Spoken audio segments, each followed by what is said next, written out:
Please make sure you have your copy of the assignment Strengths of Acids and Bases, Part 1.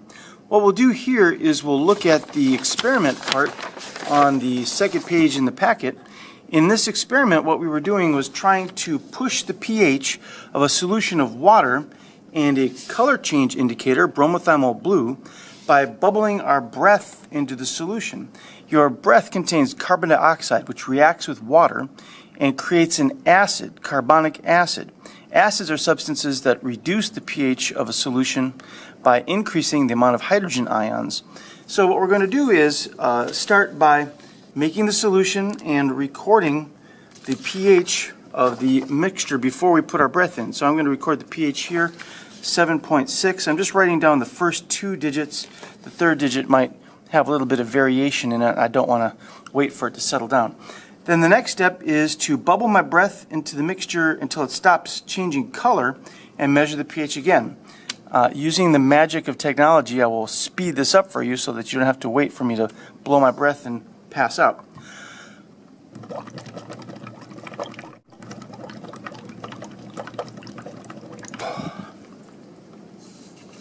Okay, it doesn't look like the color is changing anymore in the solution. So I'm going to read the new pH, 7.0, and record that, 7.0. And then the next step is I'm going to bubble my breath for another 2 minutes and record the pH again. So I'll use the timer to keep track of my time.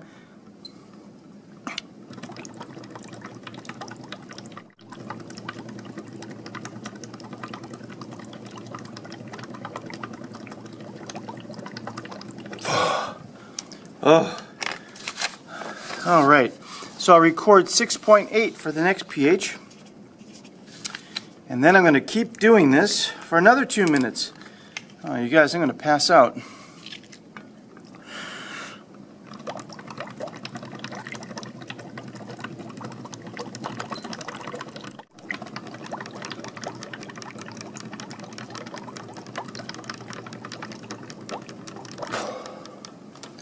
Oh my. Feeling a little lightheaded. All right, so for the last one, I'll record 6.7 as the pH. The pH didn't really drop all that much, even though I was blowing a lot of carbon dioxide in. Last step, I'm going to add a little pinch of baking soda back to the solution, and you can see that the color returns. It goes back to that blue color, and we'll see what happens to the pH.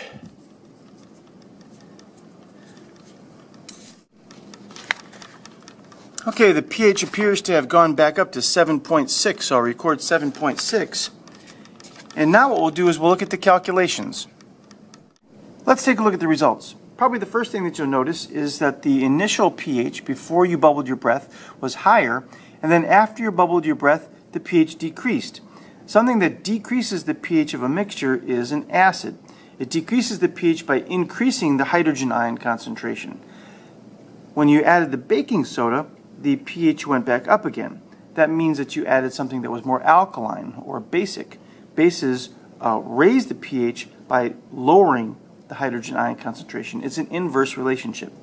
Something else that you might have noticed is that the amount of change decreases. At first, it's a pretty big change, 0.6 units of decrease, but then after that, it's only 0.2 and then 0.1 units of increase. The amount of change is getting smaller.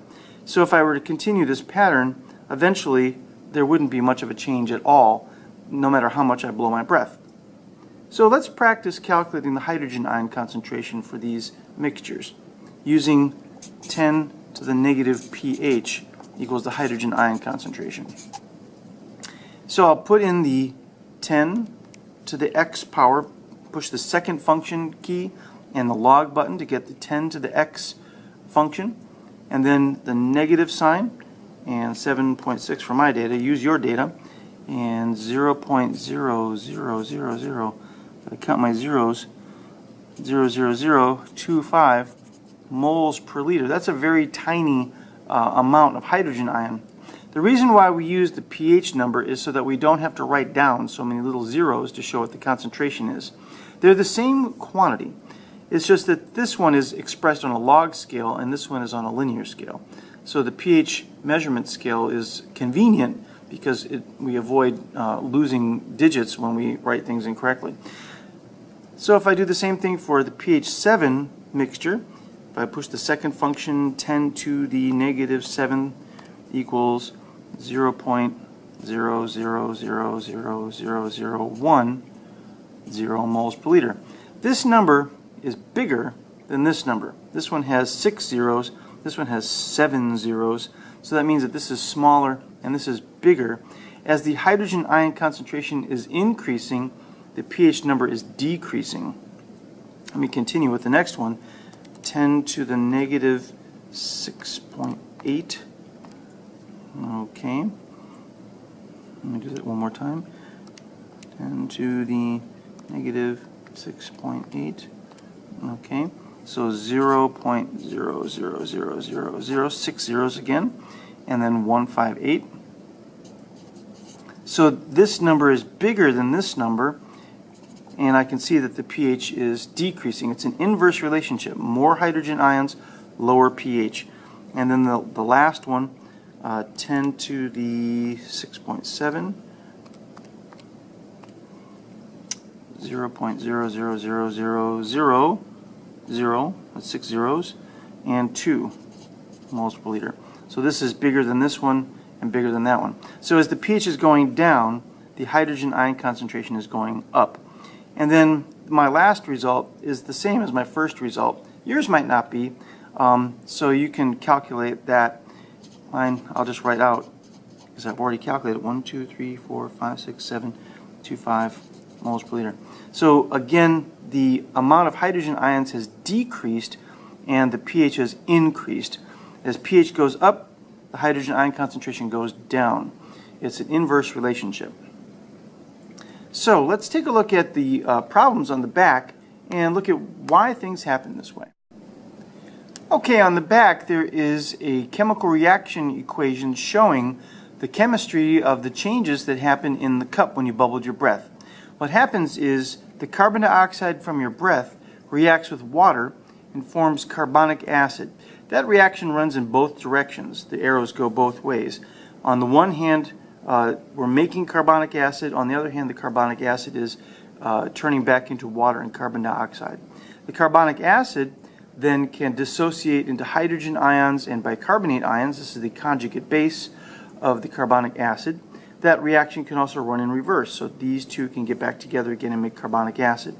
The bicarbonate ion has another hydrogen on it that can dissociate to make another hydrogen ion and the carbonate ion. That H there should be gone. That's a typo. So the first question is asking what happened when you bubbled the breath into the water to make the carbonic acid, and what happens next that affects the pH of the mixture. So just looking at that part of the process, the carbon dioxide combines with water and makes the carbonic acid, but since it's an acid, the acid can dissociate to release hydrogen ions into the solution. So when you increase the hydrogen ion concentration, what that makes is a lower pH. So that's what we observed. As we increase the amount of hydrogen ions by making more carbonic acid, as more carbonic acid dissociates, releasing more hydrogen ions into the solution, and as the concentration of the hydrogen ions increases, the pH went down. So that's why the pH decreased when you bubbled your breath, because the acid dissociates, releasing more hydrogen ions. And also the bicarbonate ion, that's the baking soda part that we added at the end. You're making part of the baking soda molecule. So the second question says that the baking soda is a source of bicarbonate ions, and how did the bicarbonate change the pH of the mixture when you added the baking soda? So when you added more bicarbonate ions, what that did was it reacted with the hydrogen ions that were in there from your breath, making carbonic acid. So when you added more bicarbonate ions, that means that the hydrogen ion concentration decreased, because the bicarbonate reacted with hydrogen ions and reformed the carbonic acid. The reaction went in this direction, and that raises the pH. when an alkaline substance removes hydrogen ions from solution and the reaction runs in this direction, the pH goes up. When an acid dissociates and adds hydrogen ions to the solution and more hydrogen ions are present, then the pH goes down. So it goes in both directions. Now this bicarbonate ion is interesting because it can be thought of as both an acid and a base. On the one hand, the bicarbonate ion can dissociate and release hydrogen ions into the solution and form carbonate ions. On the other hand, the bicarbonate ion can react with hydrogen ions by protonation and lower the amount of hydrogen ions and reform carbonic acid. So if it goes in this direction, the bicarbonate ion would increase the amount of hydrogen ions, which would decrease the pH. Or if it goes in this direction, then that would decrease the hydrogen ion concentration and it would raise the pH. Bicarbonate can go in either direction.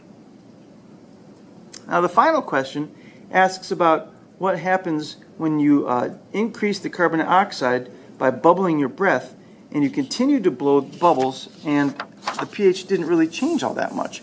So why that happens is because we reach an equilibrium.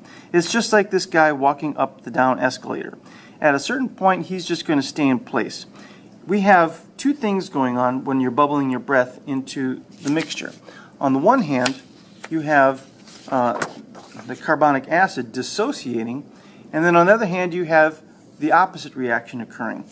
On the one hand, you've got carbon dioxide and water forming carbonic acid, but then on the other hand, that carbonic acid can break apart again and form water and carbon dioxide. We have two opposite things happening. We have going up, that's like dissociation. And that would cause the pH to decrease because we're adding more acid. On the other hand, we have protonation. And that causes the pH to increase by lowering the hydrogen ion concentration. These two processes are happening at the same time in opposite directions, and you reach an equilibrium where you can't get any further. Even though you bubbled your breath more and made more acid, it dissociates to the extent that it can, but then it can't go any further because of the strength of the acid. What we're going to do in our next experiment is we're going to look at the strength of acids and how much the acid actually dissociates in a mixture. Some acids dissociate more. That's like getting further up the stairs. Some acids dissociate less. They don't get up that far before protonation starts to go faster than dissociation. So what we want to look at in our next experiment is the balance between dissociation and protonation, which describes the strength of acids. Acids that are stronger dissociate more. Acids that are weaker protonate more and dissociate less. That'll be for our next experiment next week.